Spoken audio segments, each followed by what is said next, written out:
Hello అండి. ఎలా ఉన్నారు? Welcome to Anjali cooking. ఈ వీడియోలో నేను చేయబోయే రెసిపీ ఎగ్ దోస. మామూలుగా అయితే దోస బ్యాటర్ ప్రిపేర్ చేసేటప్పుడు అటుకులు వేసి ప్రిపేర్ చేస్తారు. కానీ నేను వండిన అన్నం వేసి దోస బ్యాటర్‌ని ప్రిపేర్ చేశాను. ముందుగా స్టవ్ ఆన్ చేసి స్టవ్ పై ప్యాన్ పెట్టి ఆ ప్యాన్‌పై ఆయిల్‌ని స్ప్రెడ్ చేయండి. ఇలా స్ప్రెడ్ చేశాక ఒక ఉల్లిపాయ ముక్క తీసుకొని పెనంపై రుద్దండి. ఇలా రుద్దడం వల్ల దోస అనేది పెనంకి అతుక్కోకుండా వస్తుంది.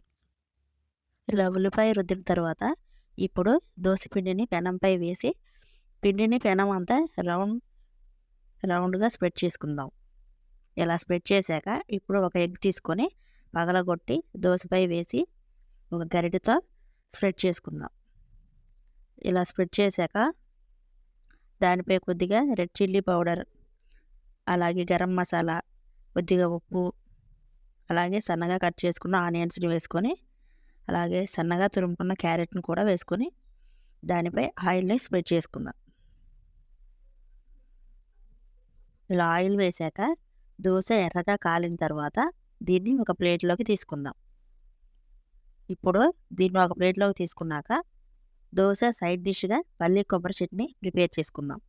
స్టవ్ పై ప్యాన్ పెట్టుకొని ఒక కప్పు పల్లీలను వేసి వేయించుకుందాం. పల్లీలు వేగాక వాటిపై ఉన్న పొట్టును తీసేసి మిక్సీ జార్‌లో వేసుకుందాం.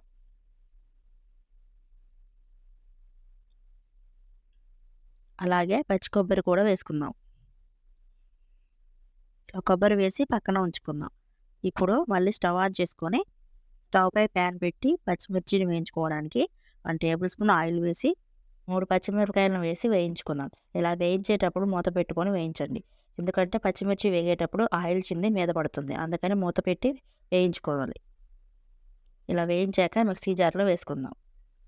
1 టేబుల్ స్పూన్ సాల్ట్ వేసి వాటర్ యాడ్ చేసుకొని మెత్తని పేస్ట్‌లా గ్రైండ్ చేసుకుందాం.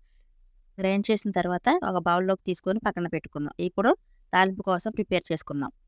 స్టవ్ ఆన్ చేసి ప్యాన్ పెట్టుకొని అందులో 2 టేబుల్ స్పూన్ల ఆయిల్ వేసి ఆయిల్ హీట్ అయ్యాక 2 ఎండుమిరపకాయలు తుంపుకొని వేసుకుందాం.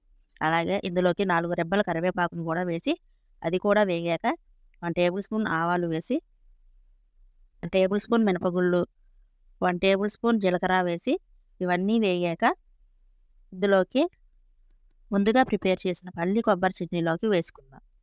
అంతే అండి, ఎగ్ దోస రెడీ. ఈ రెసిపీ గనుక మీకు నచ్చినట్లయితే లైక్ చేయండి, షేర్ చేయండి, సబ్స్క్రైబ్ చేయండి.